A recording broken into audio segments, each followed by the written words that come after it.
good tone? And for me, it always comes back to two things. Your idea of what something should sound like, but even more importantly than that, context. So many people create the sound of their guitar in a vacuum.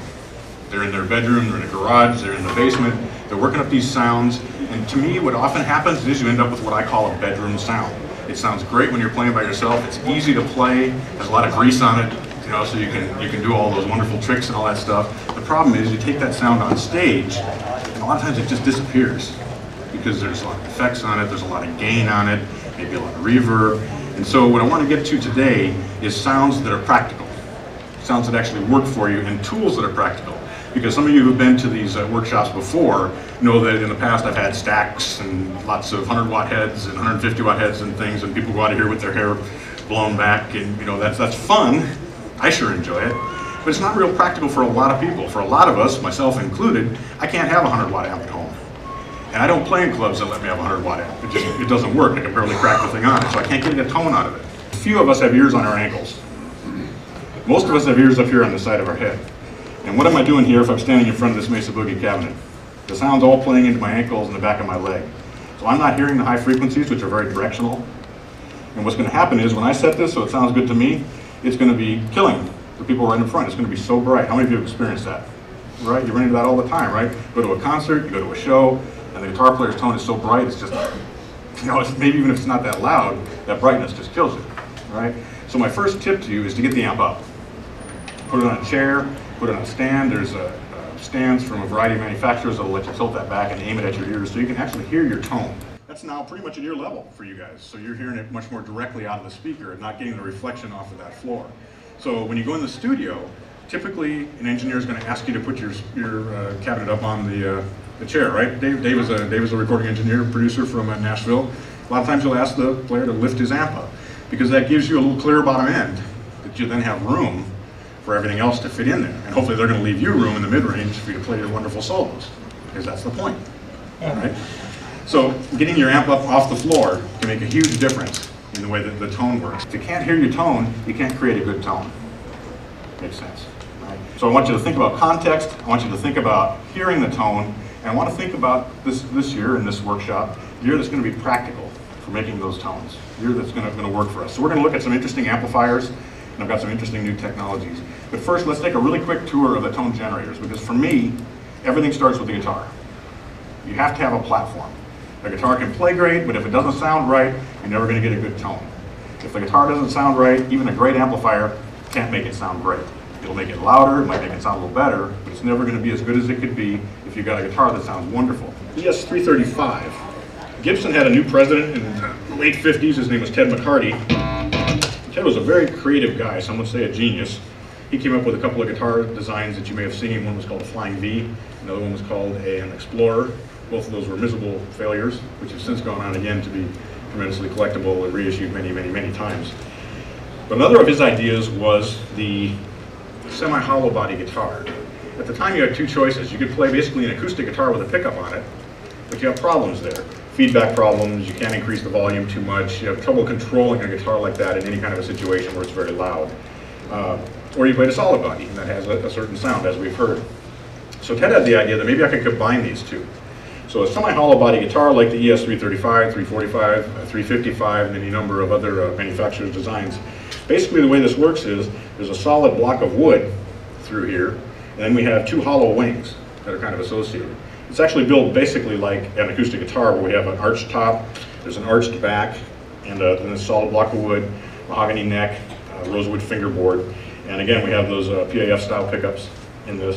There's a little different tone than the Les Paul.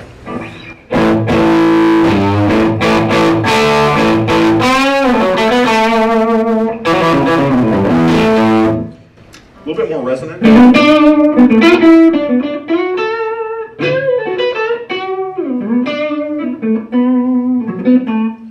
It's a very versatile guitar because you can activate both those pickups and again dial things back and forth. A lot of studio guys were using these in the 70s and 80s. Larry Carlton, Lee Ritenour, Dennis Buttimer, people like that were playing guitars like this. You also saw these guitars a lot in funk situations because you can dial the tone back, and again by balancing the two pickups, get a can get a very sharp, kind of piercing tone that cuts through a big band with horns and lots of singers and lots of keyboards, and drums and percussion and things.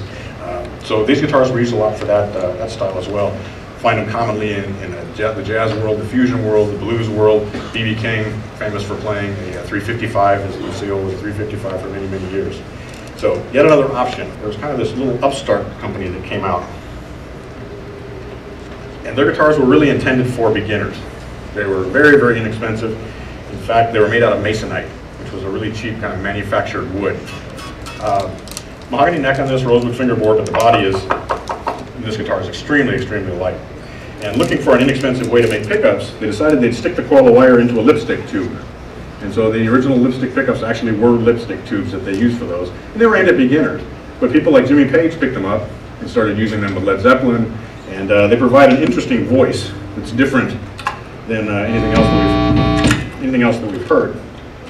So if we listen to this bridge pickup.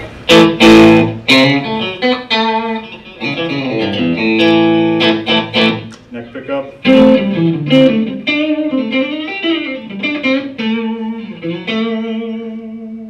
So they're pretty bright, very low output, but it's a distinctive kind of a tone that is very interesting. It may provide a nice contrast, maybe exactly the tone that you're looking for.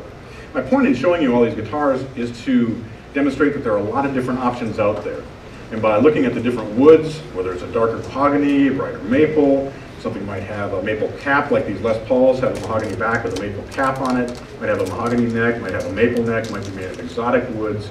Each of these has a slightly different sound, and then when you match that with the different pickup styles, different configurations, maybe combine a humbucker in a single coil, maybe two humbuckers, three humbuckers, lots of different configurations there. You can really start to hone in on exactly the tone that you're looking for, right?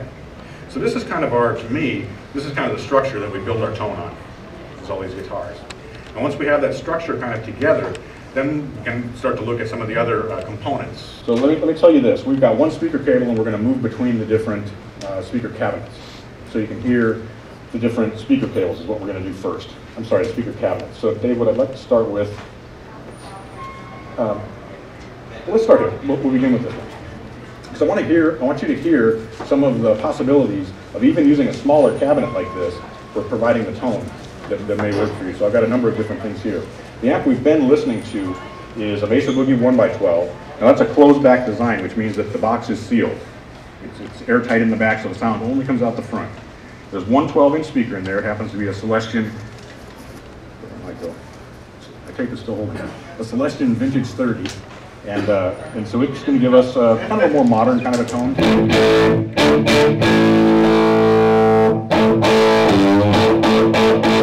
Because it's a closed back, it's going to tend to have a pretty focused beam-like tone. It's going to, its dispersion is going to be pretty much like a flashlight out the front of the cabinet. That's nice if you're against a wall, if you're in a small space. In a larger space where you want to put a microphone on it anyway, and you're going to disperse the sound that way. It's more controlled for the studio. It's not going to bleed as much as some other kinds of things are. And it also provides a sealed cabinet that the speaker basically rides on that air like a spring. It's like a cushion behind the speaker, and that gives it more power handling, lets it be a little bit more efficient, and it tightens up the bottom end. So we've got a pretty tight low end on this.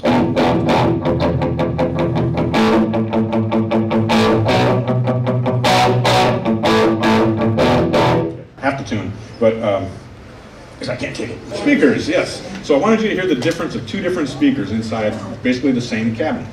So these cabinets are open back. That means that we're sealed in the front, but the back of it is basically open, so the sound can come out of both sides. And that gives us improved dispersion.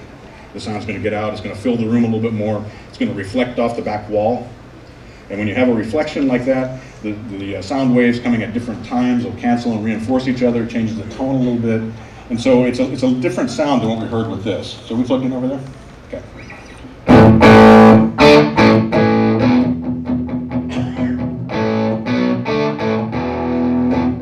Thought I tuned that. You hear the bottom's different? A little boomier bottom end. Maybe where you're sitting it's a little harder to pick up, but it's a little bit boomier bottom end, not quite as tight. So it's not going to be probably as appropriate if you're doing like metal or something high gain where you want a chunking, bump, bump, bump, kind of a thing, because it's going to get kind of muddy. You can get kind of mushy on you with that more blooming bottom end that comes out of there. The top end in this is a little bit smoother. The speaker in that is actually a Celestion Creamback. And the idea is that it's supposed to sound like a vintage greenback, which was like the 60s standard speaker that's been broken in, right? Because those speakers, when they first came out, we'll hear some, they're very, very bright and a little ragged sounding. And then when they loosen up after you've beat them up for a while, they get a lot smoother sounding. So this is designed to sound out of the box kind of like that, right? So that's kind of the standard kind of 60s speaker kind of sound on one side of the pond.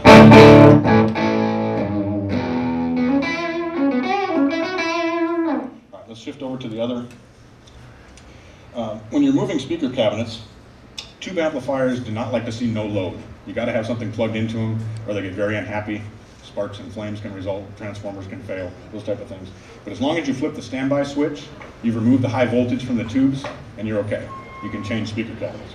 But you don't want to leave that amp powered up fully on, just turn the volume down or whatever and move speaker cabinets. You want to actually flip that standby switch. Morgan, this one has an Alnico Gold speaker in it. Now, an Alnico Gold speaker is more like the speaker you would find in a Vox amplifier. It has kind of a bell-like top end to it. Not quite as much upper bass. It's still got a very full bottom to it, but it's in a little different place. You'll hear the resonance is a little different in this. It's a little bit brighter sounding, has a little bit more thrust in that upper mid-range. You're familiar with the Vox sound, it has a little bit more chime to it, a little bit more bell-like quality. I think the Beatles kind of a tone, or Tom Petty, REM, something like that. So.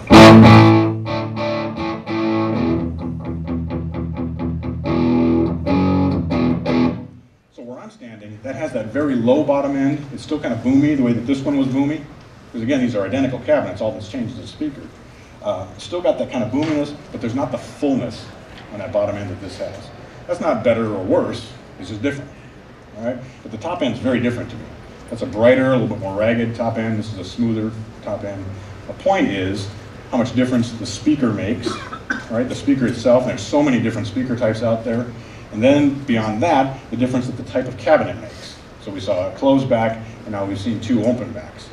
And there's a very different tone there. And depending on the type of music you're doing, if you're doing something jangly, where you want really low bottom end, but you don't need a lot of fullness, you want a brighter tone, maybe a thinner tone, something like this is going to be great. If you want a smoother tone that has a fuller lower mid-range, has a little bit more of that deep bass to it, and at a smooth top end, something like this might work for you.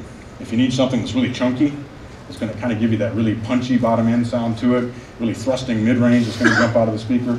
A closed cabinet with something like a vintage 30 is going to give you the tone. Let's move over to this, the EVH. So this cabinet is also a closed back, this one right here. It's a 2x12 cabinet. It has two 12-inch speakers in it, and those are greenbacks, or a version of the greenback, which again is that 60s style speaker. Now, several things happen when you go to a 2x12 cabinet. Number one, the cabinet gets bigger because we have to fit two speakers in there. That extra cabinet space boosts the low end, gives us more resonance, gives us a fuller sound. Because it's got a closed back, it's going to be tight on the bottom end. We have two speakers, and when you combine two drivers together, they do what's called coupling, where they basically work together, they reinforce each other. So we're going to get some frequencies are going to be stronger, some frequencies are going to be cut a little bit. We also get an increase in volume. Every time you double power, you double the number of speakers, you put something against a wall, all those things. Basically, you're increasing your volume by 3 dB when you do that, which is a noticeable difference. You're not doubling or anything like that, but it's a noticeable change in volume level. So this is our 2x12.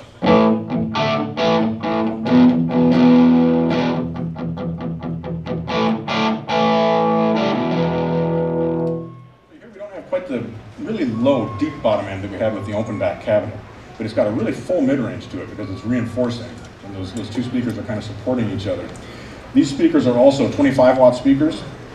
The speaker in this is a 70-watt speaker. I am not positive what these two are. I believe that one is also a 70-watt. I'm not sure what the Alnico Gold is. Now that power rating doesn't mean that should work with a 70-watt amplifier. That's not the point. That's the power handling basically before we start to have, well, that's the continuous power handling where if you push that much power through it, you might start to damage the speaker. But the peaks can go way beyond that. And in fact, what happens with an amplifier like this is in most cases, even when I've got that wound up, most of the time that amp is only putting out a watt, couple watts. When you see a huge PA system like this, most of the time that 10,000 watt PA system is really only putting out a fraction of that amount of power. That extra power is there for headroom, so you have space to produce large peaks and loud sounds, quick transients, and make them clean without distortion, because it's distortion that kills speakers. So you want to have clean headroom to maintain that. And so don't be too gripped about the power rating of the speaker. But there is one thing about this, and that's the efficiency of the speaker. Now a 70-watt speaker is going to be designed to be more heavy duty. So it's a little heavier, a little thicker, takes more energy to move it. Not going to be quite as efficient, all right? A lighter speaker is going to be a little bit more efficient. So that affects that too, and efficiency translates to volume. So two speakers aren't necessarily going to be matched in volume, and there's a lot of factors that go into that. But that's why you're hearing this 2x12, and its volume level is kind of different than some of the others, right? You guys notice that? That you'd think it'd be substantially louder, not necessarily the case, because it depends on the efficiency. It also depends on the impedance match between the speaker and the amplifier, and there's lots of factors that go in there. But when we're talking about controlling volume, a less efficient speaker is going to drop your volume down. And so sometimes you can tweak things a little bit even using that.